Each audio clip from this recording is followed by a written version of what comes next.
Good morning, friends. Myself M.K. Mishra. Today, second part of the syntax, and this is very applicable for the all competitive exams. Hello, welcome friends.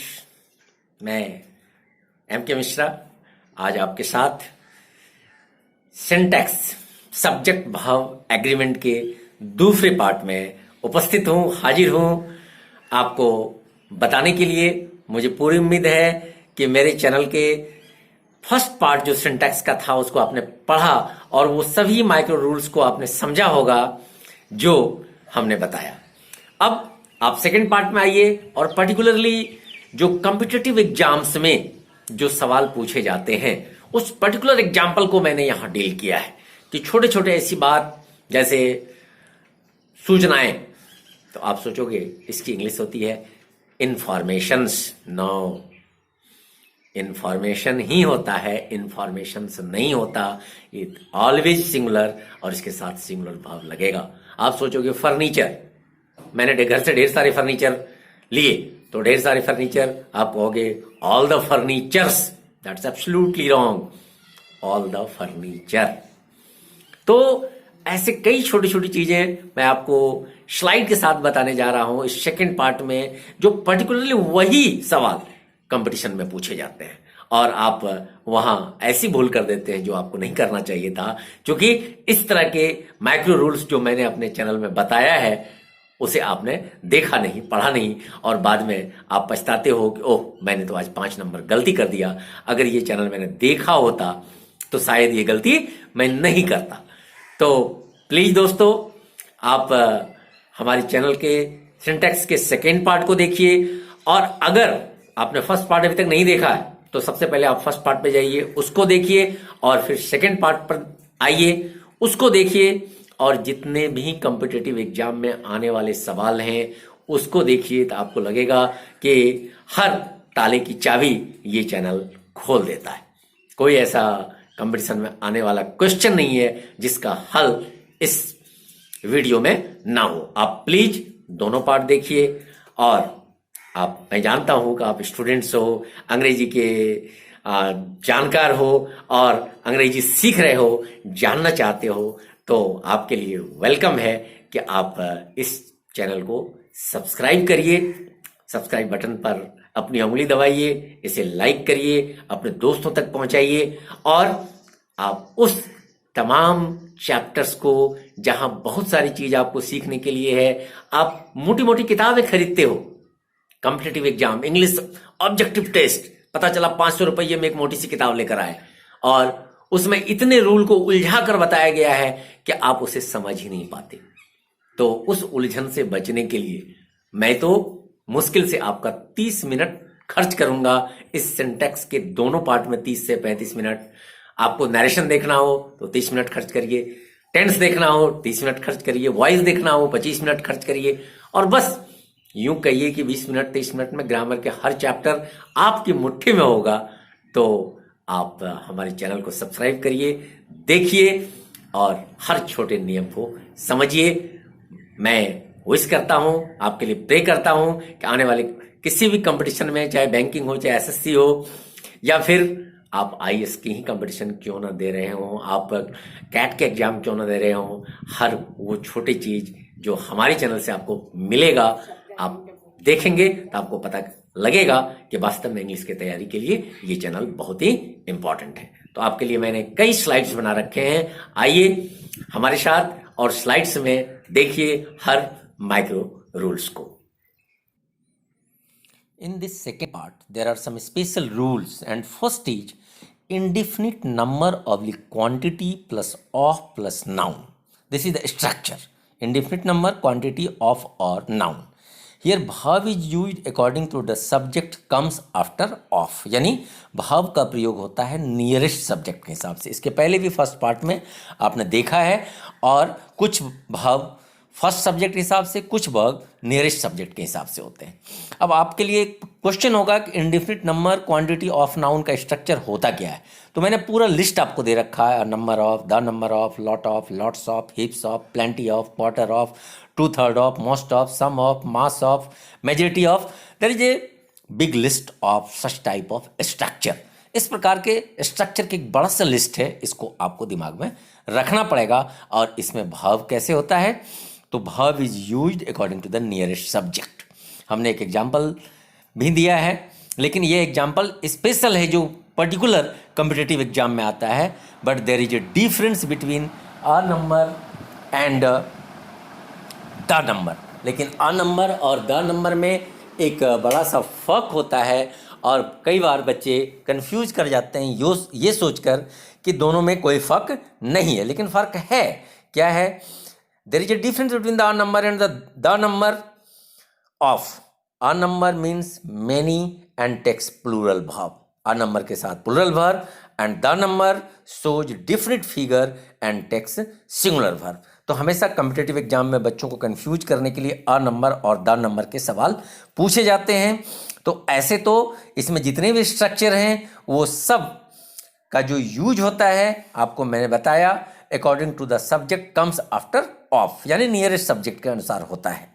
ठीक है, लेकिन यहाँ थोड़ा सा फर्क हो जा रहा है। Nearest subject number of boys, तो यहाँ तो हैव ओके है, लेकिन द नंबर ऑफ बॉयज जब है तो यहाँ इज लगा दिए हैं, जबकि आर होना चाहिए। तो अ नंबर और द नंबर एक थोड़ा सा फर्क वाला सेंटेंस है, बहुत ही टिपिकल है और बहुत ही कॉम्पिटिटिव एग्जाम में पूछे जाने वाले सवाल हैं। तो इसे आप ध्यान में रखेंगे, और जो भी स्ट्रक्चर है उसे भी ध्यान में रखेंगे, ताकि ऑफ के बाद आने वाले सब्जेक्ट के हिसाब से आप भाव का यूज कर सकें। इस स्लाइड में जो मैं टिप्स बताने जा रहा हूं आपको, टिप्स टू रिकॉग्नाइज सिंगुलर और प्लूरल सब्जेक्ट। देखिए, some words are always in singular form. कुछ वर्ड होते हैं जिसका प्लूरल होता ही नहीं, वो हमेशा सिंगुलर होते।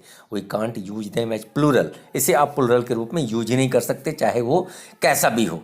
जैसे लगेज, आप लगेजेज नहीं लिखते, फर्नीचर्स नहीं लिखते, एडवाइसेस नहीं लिखते, इन्फॉर्मेशंस नहीं लिखते। ये हमेशा सिंगुलर होता है, एक इन्फॉर्मेशन हो या एक से ज़्यादा इन्फॉर्मेशन हो। आपको इन्फॉर्मेशन नहीं लिखना है।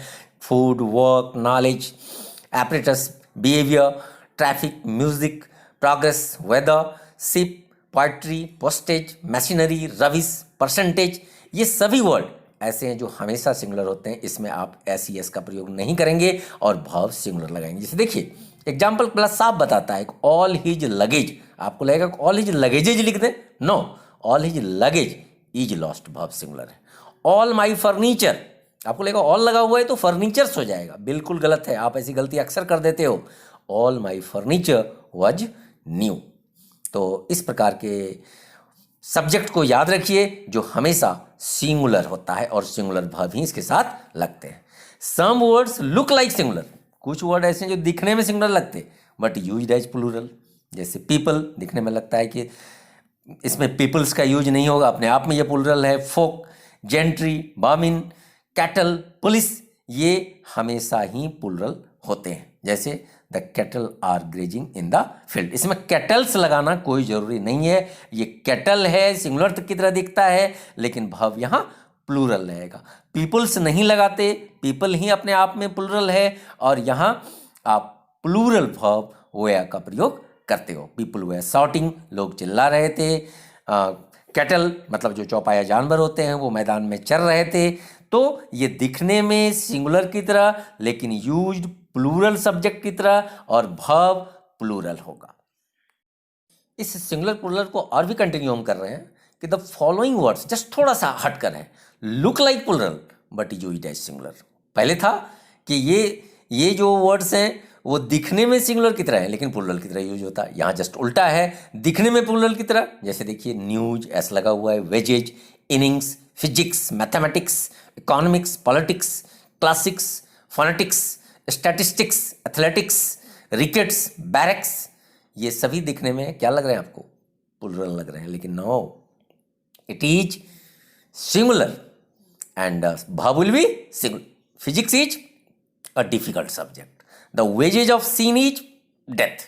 देखिए, ऑफ नाउन लगा हुआ है, और पहले के हिसाब से दूसरे के हिसाब से तो यहाँ इज हो जाता।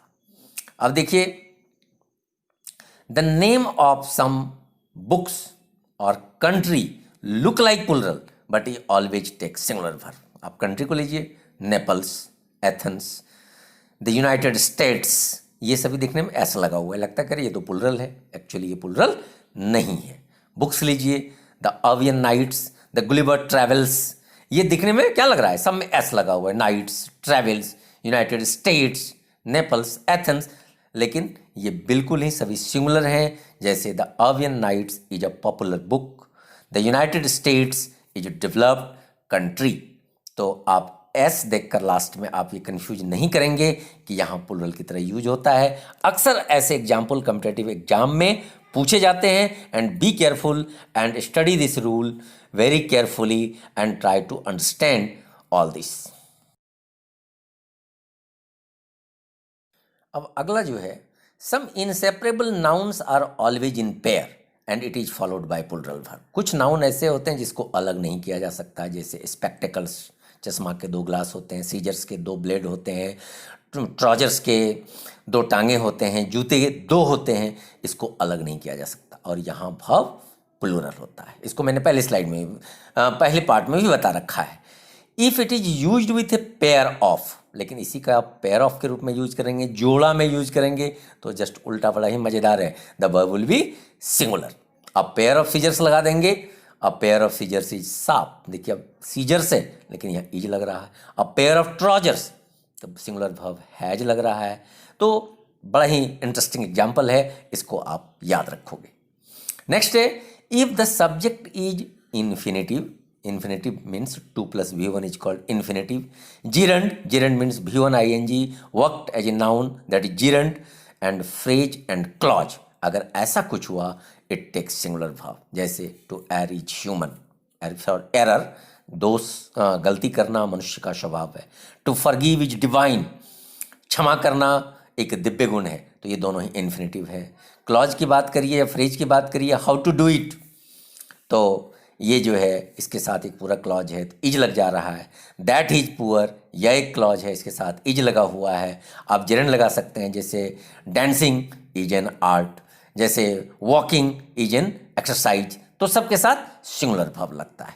In case of noun in apposition, noun in apposition मतलब जब किसी नाउन की व्याख्या करने के लिए एक फ्रेज आता है, the verb is followed by first subject. जैसे आई राजेंद्रा, तो आई की व्याख्या करने के लिए कौन आया, राजेंद्रा, तो फर्स्ट सब्जेक्ट आई है, राजेंद्रा नहीं है, तो वर्ब एम हो गया। आप तो आज तक सुने ही नहीं थे कि राजेंद्रा के साथ ईजी लगता है, एम लगने का तो सवाल ही नहीं होता, लेकिन यहाँ राजेंद्रा के साथ एम लगेगा फर्स्ट सब्जेक्ट के हिसाब से। You boy are very wicked, अब बॉय के साथ आर, ऐसा हो ही नहीं सकता, बॉयज होता तो आर लगता, लेकिन होता है कब, in case of noun in opposition. तो ये that is very important rule for the competitive exams. Now come to the structure, many plus a or an article plus noun or more than one is always followed by singular verb। देखिए many plural होता है, लेकिन many के साथ a और n अगर लगा हुआ हो तो वहाँ सिंगुलर हो जाएगा। याद रखिए many मैंने बहुत होता है और बच्चे कंफ्यूज करते हैं, many देखते हैं और प्लुरल लगा देते हैं, ऐसा नहीं करना है। जैसे many फिर a लगा है और फिर नाउन है man, तो was killed, many a man was killed।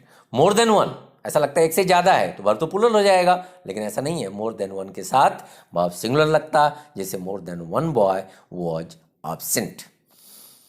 Next, if the subject is relative pronoun, जैसे who, which, that etcetera, the verb is used according to the antecedent which comes before relative pronoun, यानी relative pronoun who, which, that के पहले जो आया subject उसी के हिसाब से होता है। जैसे द मैन हु इज, तो हु के पहले कौन आया है, मैन लग रहा है, तो इज लगा दिए। फिर देखिए द मैन हु आर, यहाँ एम एन प्लुरल नंबर है, तो हु के पहले आया है तो आर लगा दिए। आई एम द मैन, मैं वो आदमी हूँ, हु हैज हेल्प्ड यू, फिर देखिए हु के बाद क्या लगा है, पहले क्या लगा है, मैन लगा है, तो यहाँ हैज हो गया। तो इस प्रकार अगर हु, व्हिच, दैट कुछ भी हो, क्लॉज हो, तो उसके जस्ट एंटेसेडेंट मतलब पहले आने वाले को के हिसाब से हम भाव का यूज करते हैं। उसके बाद है if two figures are combined and they are generally followed by singular verb but plural verb में ऑल्सो बी यूज्ड। जैसे 2 and 2 दो फिगर है, इज इक्वल टू 4, मैथमेटिक्स में 2 और 2 4 होते हैं।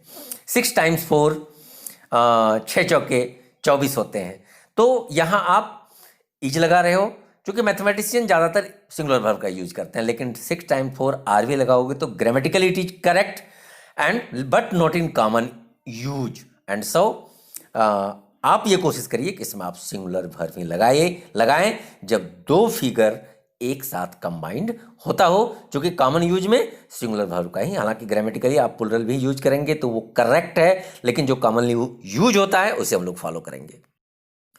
उसके बाद देखिए, if the sentence expresses impossible wish, condition और सपोजिशन, मतलब एक ऐसी इच्छा, एक ऐसा शर्त है ना जो इम्पॉसिबल है, the singular subject takes plural verb.